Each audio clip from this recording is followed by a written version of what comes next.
jour pour Gabi? Ça y est, c'est réglé, je l'ai fait libérer. Mais ça m'a coûté 50 $. Trouble à l'ordre public. Le juge prévoit une audience dans 3 semaines. Il faut qu'on arrive à prouver qu'il n'y a pas besoin de le faire enfermer. Qu'est-ce qu'il a fait pour se faire arrêter? Les gamins l'embêtaient, il leur a fait peur. Apparemment, il hurlait comme un fou en leur courant après. Du coup, des passants l'ont vu, ils ont appelé la police. Et toi? T'as dit quoi au juge? J'ai dit que je veillerais sur lui, qu'il n'y avait pas besoin de le faire enfermer. Alors, le juge m'a tendu sa grosse patte graisseuse. J'ai mis 50 $ dedans et puis j'ai ramené Gabi chez lui. Et il est où maintenant? Qu'est-ce qu'il fait? Il fait ce qu'il a à faire, il n'a pas besoin qu'on le tienne par la main. J'en sais rien. Je pense que le mieux, ce serait quand même qu'il aille dans un hôpital. Je sais ce que tu vas dire. C'est ce que je pense être le mieux. Gabi a eu sa vie de gâchée à se battre, pourquoi? Maintenant, ils veulent le faire enfermer. Foutez-lui la paix, il fait de mal à personne. Ouais, je suppose que chacun a sa façon de voir les choses, d'accord? Allez, viens manger. Il y a du pain de maïs dans le four et j'ai fait un bol de haricots de Lima. Allez, il faut que tu manges. Ça sert à rien de se faire de la vie pour Gabi. Rose, j'ai quelque chose à te dire. Ça peut attendre que je te serve. Rose,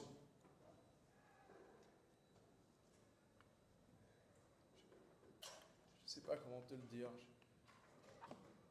Je sais pas comment te l'expliquer. C'est quelque chose qui a grandi en moi jusqu'à ce que je puisse plus m'en débarrasser. Tu vois, au début, c'était comme une sorte de petit buisson insignifiant.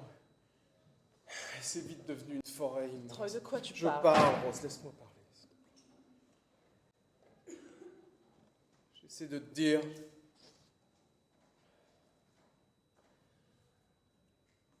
J'essaie de trouver un moyen de te dire que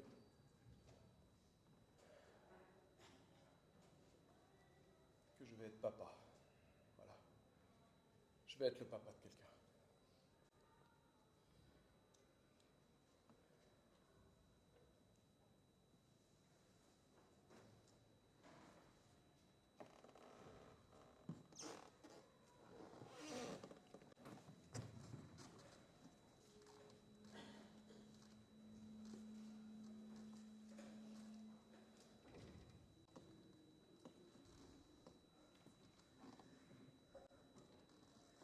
Troy, t'es pas en train de me dire ça?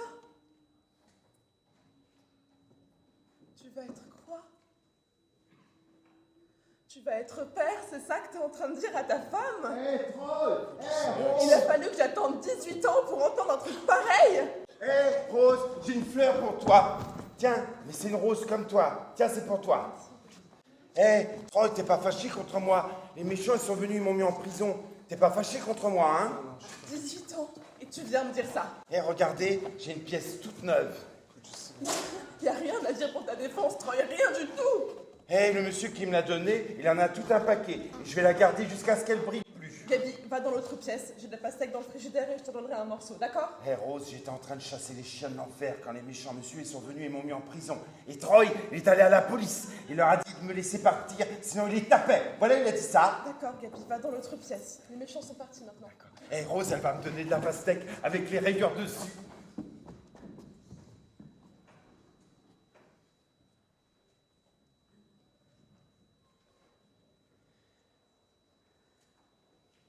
Pourquoi? Troy? Pourquoi? Je veux dire, j'aurais pu m'y attendre il y a 10 ans, il y a 15 ans. Mais ça n'a aucun sens à ton âge, alors pourquoi maintenant? Là, j'ai rien à voir là-dedans. Mais j'ai été tout ce qu'une bonne épouse doit être! Tout ce qu'une bonne épouse peut être!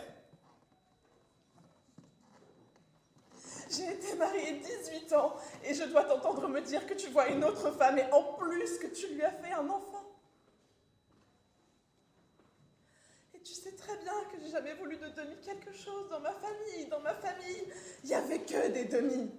Avec mes frères, avec mes sœurs, on n'avait jamais les mêmes parents. On ne pouvait pas s'asseoir et parler de papa et maman, c'était toujours ton papa. ta maman, mon papa, ma maman, et je voulais surtout pas qu'un truc pareil arrive pour mes enfants, et voilà que tu débarques, et que tu me balances rue pareil la figure. Calme-toi, il fallait que tu saches, il est temps que tu saches. Mais je veux pas savoir, bon sang!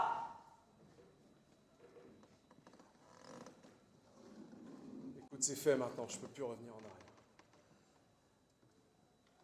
Et je peux pas non plus souhaiter que ça soit pareil.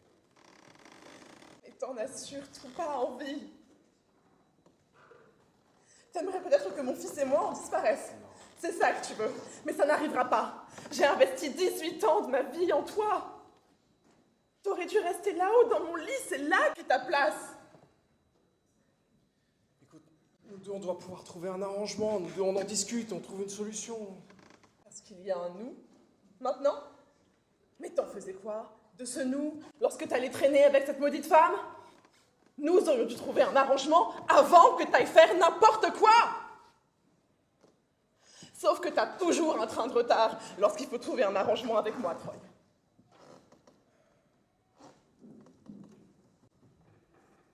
Avec elle, j'ai une vision différente, j'ai une autre image de moi-même, tu comprends? Je peux sortir d'ici et oublier la pression, les problèmes, être un autre homme.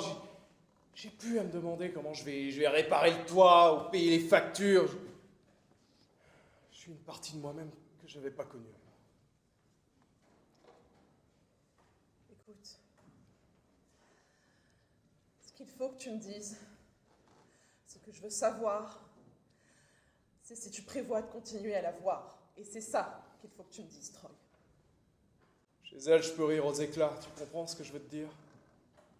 Je peux rire à n'en plus finir et ça me fait un bien fou. J'ai une sensation de bien-être qui m'envahit de la tête aux pieds. Et franchement, renoncer à ça, je pourrais pas. Mais pourquoi est-ce que tu vas pas emménager avec elle si c'est tellement une meilleure femme que moi? C'est pas une question de meilleure femme ou pas, Rose. J'ai aucun reproche à te faire. On peut pas rêver meilleure épouse que toi, tu sais bien. Non, c'est moi le fautif dans tout ça. J'étais tellement occupé à prendre soin de vous tous que j'ai complètement oublié de m'occuper. Mais moi, à quoi je servais? Alors, Troy, ça c'était mon rôle, pas celui d'une autre. Rose, écoute-moi, j'ai toujours essayé de mener une vie décente. Une vie digne, honnête, utile. J'ai essayé de devenir un bon mari. Vraiment, j'ai fait tout ce que je pouvais, je t'assure. Alors, peut-être que je suis venu au monde un peu trop tôt, comme vous dites, j'en sais rien. Mais ce que je sais, c'est que quand tu nais avec 2 strikes contre toi, avant même d'avoir pris la batte, tu dois rester sur tes gardes et pas laisser passer une balle courbe à l'endroit le plus vicieux, tu comprends? T'as pas le droit à un autre strike, alors tu dois rien laisser passer. Même un genou à terre, tu dois te battre. Et t'es tout seul. Ils sont tous liés contre toi partout. Alors tu fais quoi, hein? Tu fais quoi? Je les ai eus, Rose. Je les ai eus. J'ai fait un amorti. Quand je t'ai rencontré, toi, il y a eu Cory, ce boulot acceptable. J'étais sauvé, j'avais plus de soucis à me faire. Je savais que j'allais plus être éliminé, que j'allais plus retourner en tôle, que j'allais plus me retrouver à traîner dans les rues avec une bouteille de vin à la main. J'étais sauvé. J'avais ma famille à moi. Et un boulot. Je risquais plus de 3e strike. J'étais sur la première base, à attendre que mes équipiers frappent et me permettent d'avancer. Et tu es resté dans mon lit, Troy. Et puis j'ai rencontré cette fille. Elle m'a regonflé à bloc et là, j'ai commencé à me dire que je pouvais tenter la 2e base. Tu comprends ce que je veux te dire? Et tu es resté dans mon lit et t'accrocher à moi. Je voulais tenter la 2e base. Je suis resté coincé sur la première pendant 18 ans. Alors je me suis dit, tant pis, vas-y, fonce. Mais pourquoi est-ce qu'on parle de baseball? On n'était pas en train de parler de baseball, Troy. On parlait de tes coucheries avec une autre femme. Alors pourquoi? Mais pourquoi est-ce que tu me parles de baseball? Bah, quand je te parle, je fais du mieux que je peux. J'essaie de t'expliquer à ma façon, à moi. C'est vraiment dur à avaler pour moi de ne pas avoir bougé pendant 18 ans. 18 ans!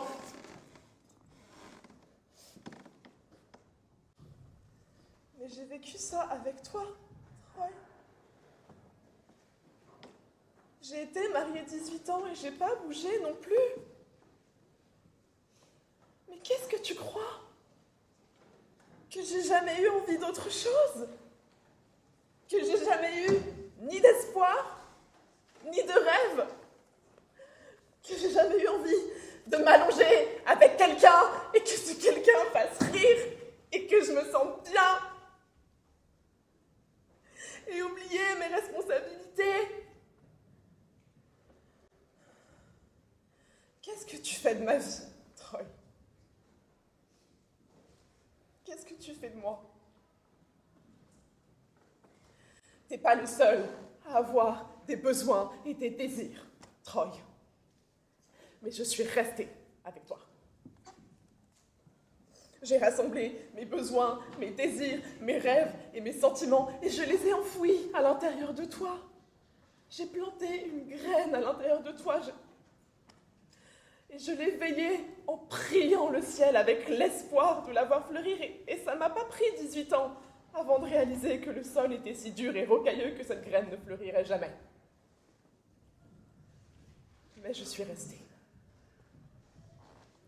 Parce que tu étais mon mari. Et parce que je te devais tout ce que j'avais. La plus petite partie de moi que j'avais à offrir. Et la nuit, dans la chambre, lorsque l'obscurité s'abattait sur moi, je te donnais tout ce que j'avais pour essayer d'effacer mes doutes. Parce que je voulais tellement que tu sois l'homme le plus parfait du monde. Que tu sois l'homme que je suivrais partout. Et parce que quand on est ta femme, c'est la seule façon de survivre. Tu parles toujours de ce que tu donnes et de ce que tu n'as pas à donner, Troy. Mais tu prends aussi. Tu prends et tu refuses de voir que les autres te donnent.